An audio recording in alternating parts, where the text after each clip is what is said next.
For almost 60 years, if you wanted a lamp, a bag of off-brand cereal, a patio set, and a garden gnome, all for less than you'd pay anywhere else, you went digging in the same place.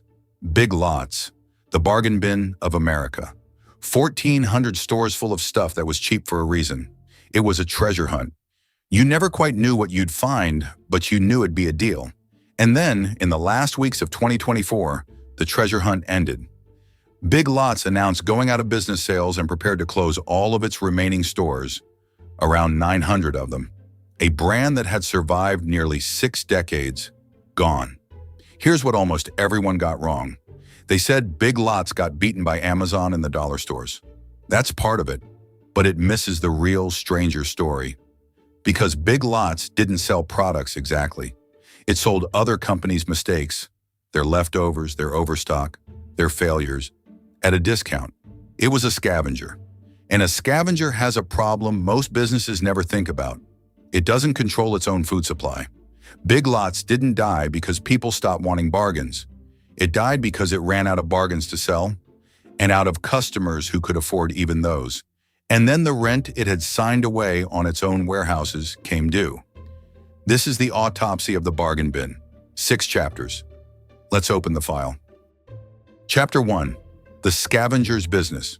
To understand the death, you have to understand the beautiful, weird idea at the start. In 1967, a dealmaker named Saul Schenck started a company in Columbus, Ohio, called Consolidated Stores. Schenck wasn't a retailer at heart. He was a buyer. His genius was for a very specific hustle called closeout buying. Here's how it works. Every manufacturer on earth makes mistakes. They overproduce a product that doesn't sell. They discontinue a line. A retailer cancels a giant order and leaves a factory holding a warehouse full of toasters. That surplus is a problem. The manufacturer just wants it gone, for pennies on the dollar. Saul Schenck was the man who showed up and said, "I'll take all of it." He bought other companies' mistakes by the truckload, for almost nothing, and then sold them in his stores at a steep discount that still left him a fat margin. He wasn't competing on the same shelf as everybody else. He was buying the stuff nobody else wanted and turning it into treasure. And customers loved it because it created something no normal store can offer. Surprise. Walk into a Big Lots and you genuinely did not know what would be there. A brand name shampoo for $1, a random pallet of Christmas lights in July, patio furniture that was in some other store's catalog 2 seasons ago. Retail people call this the treasure hunt, and it is weirdly addictive. You're not shopping, you're prospecting. And here's the first lesson, the one that pays off at the end. The treasure hunt only works if there's actually treasure in the bin. The entire magic of the store depended on a constant, cheap river of other people's surplus flowing in the back door. And make no mistake, when it worked, it really worked. A close-out buyer who's good at his job can earn margins a normal retailer would kill for, because his cost of goods is somebody else's disaster. You buy a pallet of brand-name headphones for $2 because the store that ordered them went bust, and you sell them for $12. That $12 sale would be a thin profit for anyone paying wholesale. But you paid $2. The disaster of another company is your margin. It's a brilliant, almost vampiric business. The more mistakes the world makes, the richer you get. The company grew and grew. Eventually, it rebranded all its stores under one name, Big Lots, and became a giant with around 1,400 stores across the country. It was a fixture of the American strip mall, the place you went when money was tight or when you just liked the game of finding a deal. For a certain kind of shopper, it wasn't just a store, it was an outing, a Saturday ritual of walking the aisles to see what had washed up this week. For decades, it worked. But a scavenger's business has a hidden fragility built into its very DNA. 2 of them, actually. And to see why Big Lots was always more delicate than it looked, we have to name the 2 things it never controlled. That's Chapter 2.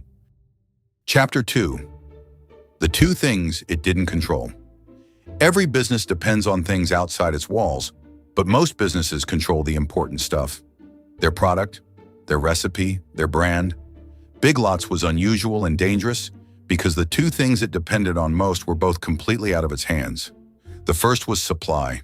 A normal store decides what to sell and orders it. Big Lots couldn't do that. Its whole model was buying whatever surplus happened to exist that month, cheaply. That means Big Lots didn't really own its inventory strategy. It rented it from the failures of other companies. In a world with lots of overstock, Big Lots feasted. But if that surplus ever dried up, if manufacturers suddenly got really good at making exactly the right amount of stuff, the treasure bin would go empty, and there was nothing Big Lots could do about it. It didn't make the treasure, it just found it. The second thing it didn't control was its customer's wallet. Big Lots served a specific shopper, lower-income Americans living close to the edge, for whom a bargain wasn't a fun game, but a survival strategy. This is a wonderful customer to have when times are okay. Loyal, frequent, grateful. But it is a terrifying customer to depend on when the economy turns, because they have no cushion. The moment prices rise and paychecks don't, this shopper doesn't trade down to Big Lots. They simply stop buying anything that isn't food and rent. Big Lots didn't control whether its customers had money. It just hoped they did. So sit with the shape of this business. Its supply came from other companies' mistakes. Its demand came from other people's paychecks. Big Lots was a middleman standing between two forces it could not command, taking a margin as long as both kept flowing. And here's the lesson, and it's a big one. A business that doesn't control either its supply or its demand isn't really in control of its own destiny. It's a passenger. For 50 years, the ride was smooth, so nobody noticed there was no steering wheel. But before the ride got rough, management did something that turned a fragile business into a doomed one. They reached into the one solid thing the company actually owned and sold it. That's Chapter 3, and it's the number this whole story turns on. Chapter 3, Selling the Warehouse. Here is the part of the story that should make you wince. By 2020, Big Lots owned something genuinely valuable and genuinely solid. Its distribution centers. 4 enormous warehouses. The physical backbone of the whole operation, the places where all that close-out treasure got sorted and shipped. Unlike the ever-changing inventory, these buildings were real, permanent assets. They were the company's foundation. They were also, crucially, owned, not rented, which meant they were a cushion. In a bad year, an owned warehouse costs you almost nothing. It just sits there, working, paid for. In April 2020, Big Lots sold them, all 4. In what's called a sale-leaseback, it sold the distribution centers to a real estate firm for $725 million, and then immediately rented those exact same buildings back so it could keep using them. After costs and taxes, the company netted around $588 million in cash. Now, $588 million. That is a war chest. Imagine what a struggling retailer could do with that. It could have built a genuinely great website to fight Amazon. It could have modernized its stores, upgraded its technology, built the e-commerce muscle it badly lacked. It could have used that money to fix the fragile machine we just described. It did almost none of that. Instead, Big Lots took most of that cash and spent it buying back its own shares. Let me explain why that's so damning. A share buyback does one main thing. It props up the stock price and rewards shareholders in the short term. It builds nothing. It fixes nothing. It's a company spending its savings to make its own stock look better for a while. So Big Lots took the one solid asset it owned, its warehouses, converted them into a one-time pile of cash, and then set that cash on fire to flatter the stock. And in exchange, it signed up to pay rent on those warehouses. Forever. Think about the trade. Before, you own your foundation. It costs you nothing. It's a cushion for hard times. After, the cushion is gone, the cash is gone, and now you have a brand new permanent bill, rent, that arrives every single month whether you sell anything or not. This is the exact opposite of what a smart company does. On this channel, we did a whole episode on McDonald's, a company obsessed with owning the ground under its restaurants because ownership is power. Big Lots did the reverse. It sold its ground to look good for 1 year. And when the hard times came, and they were coming fast, it had no cushion left, only rent it could never stop paying. Everything after this is just the fragile machine Meeting the storm, it was no longer equipped to survive, and the storm came in two waves. Chapter 4. The bargains ran out. The first wave hit the supply side, the treasure itself. Remember, Big Lots ran on a constant river of cheap surplus flowing in the back door. That river depended on the normal, sloppy rhythm of global manufacturing. Factories overproduce, retailers overorder, and all that excess sloshes out into the closeout market, where Big Lots scoops it up. For the model to work, the world has to be a little bit wasteful all the time. Then came the pandemic, and the global supply chains seized up. And something happened that was very bad for a scavenger. The surplus dried up. When factories were shut, shipping was snarled, and everything was suddenly scarce. Manufacturers weren't sitting on giant piles of unsold goods anymore. They were struggling to make enough. There was no glut. There were no warehouses full of desperate, discounted overstock. The very failures and excesses that fed Big Lots simply stopped happening. Do you see the trap? For the first time in its history, Big Lots couldn't find enough cheap treasure to fill its bins. And a bargain store with no bargains is just a store with a bad location and a weird name. To keep the shelves full, it had to do the one thing it was never built to do: buy regular inventory closer to full price, like a normal retailer. But it had none of a normal retailer's advantages. No great brand, no e-commerce, no supply chain scale to match Walmart. It was now playing everyone else's game, with the worst hand at the table. And this is the quiet cruelty of the treasure hunt model. The moment the treasure gets thinner, the customers notice first. The whole reason people forgave Big Lots for its fluorescent lighting and its chaotic shelves was the payoff. The thrill of the score, the brand name find for $1. Take away the scores, fill the shelves with the same mediocre stuff at nearly the same price as everywhere else, and the magic evaporates instantly. A treasure hunt with no treasure isn't just less good, it's pointless. Shoppers didn't need to make a decision to abandon Big Lots. They just stopped finding reasons to walk in. The store hollowed out from the inside, one disappointing visit at a time. There's a strange head fake hidden in these years too. During the early pandemic, housebound Americans went on a home goods spending spree, and Big Lots, with all that furniture on its floor, saw sales spike. Management took a bow. But that spike wasn't a comeback. It was a sugar rush. It was people stuck at home buying a couch they'd normally never buy. And here's the lesson. A temporary boom driven by a once-in-a-century event is not proof your strategy is working. Big Lots read a fluke as a trend, kept its shelves heavy on discretionary furniture, and got ready for a future that was about to do the exact opposite. Because the second wave was about to hit the other side of the business, the customer. Chapter 5. The customer ran out. The furniture spree ended the way sugar rushes always end, with a crash. As the pandemic waned, two things happened at once, and both were poison for Big Lots. Inflation surged and interest rates jumped to fight it. For most of the economy, this was painful. For Big Lots' specific customer, the lower-income shopper living paycheck to paycheck, it was devastating. When your rent, your gas, and your groceries all jump at the same time, the first thing you cut is not necessity. It's the big optional purchase. And Big Lots had built its entire store around the single most optional purchase there is: furniture, sofas, dressers, patio sets. A huge share of its floor space was exactly the stuff a broke customer stops buying first. So the furniture stopped moving. Aisles of couches sat there, not selling, tying up cash the company no longer had. Because remember, it had burned its cushion on buybacks and now owed rent every month.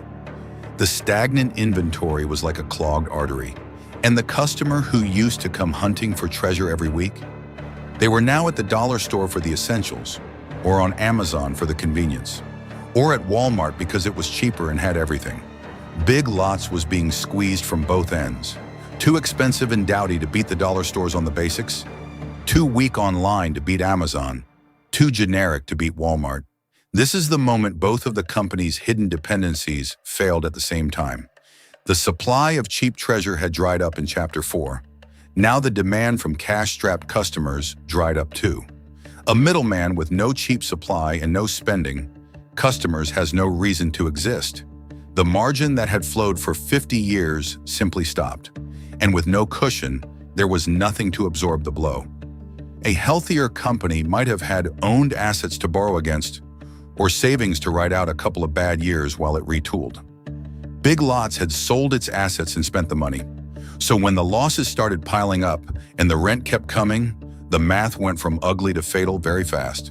The bargain bin was empty, the customers were gone, the warehouses belonged to someone else, and the bills did not care.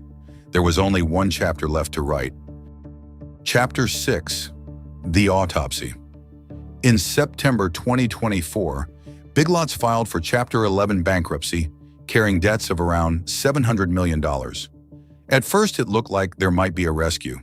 A private equity firm called Nexus Capital agreed to step in and buy the business, planning to keep running about 1,000 of the 1,400 stores.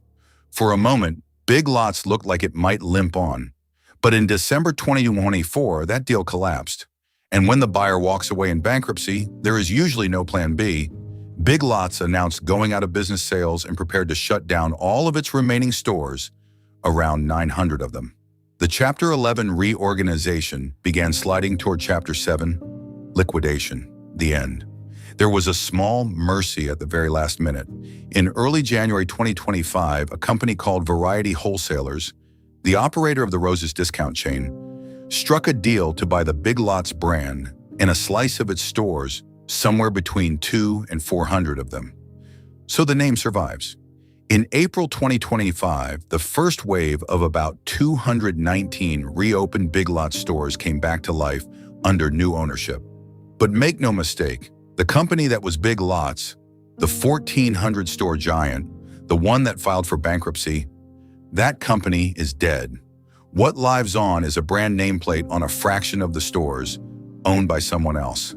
So let's do the autopsy properly. The headlines blamed Amazon and the dollar stores. They were there, circling, sure, but they didn't land the killing blow. What actually killed Big Lots was the collision of everything we've walked through. It was a scavenger that depended on two things it never controlled: a supply of cheap surplus and a customer with a little money to spend.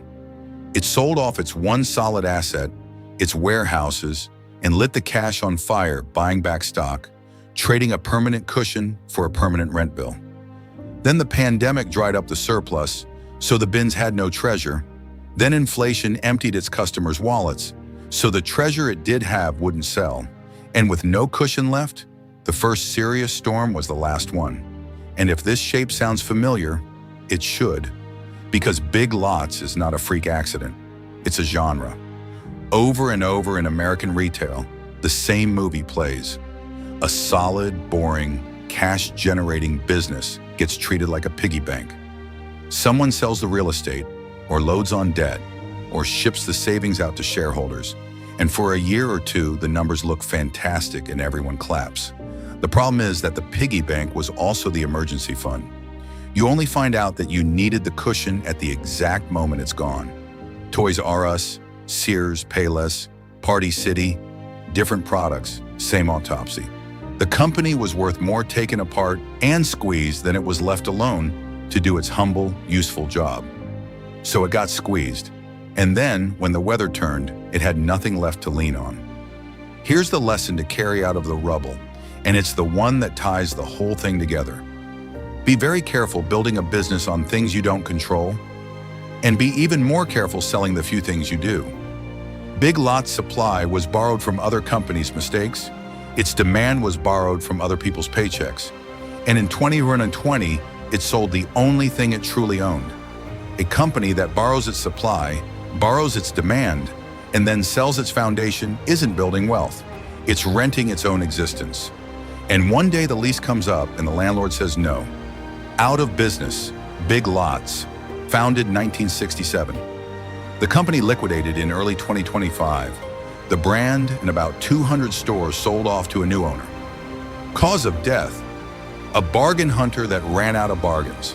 It starved when the closeouts dried up, its customers went broke, and the rent on the warehouses it had sold came due.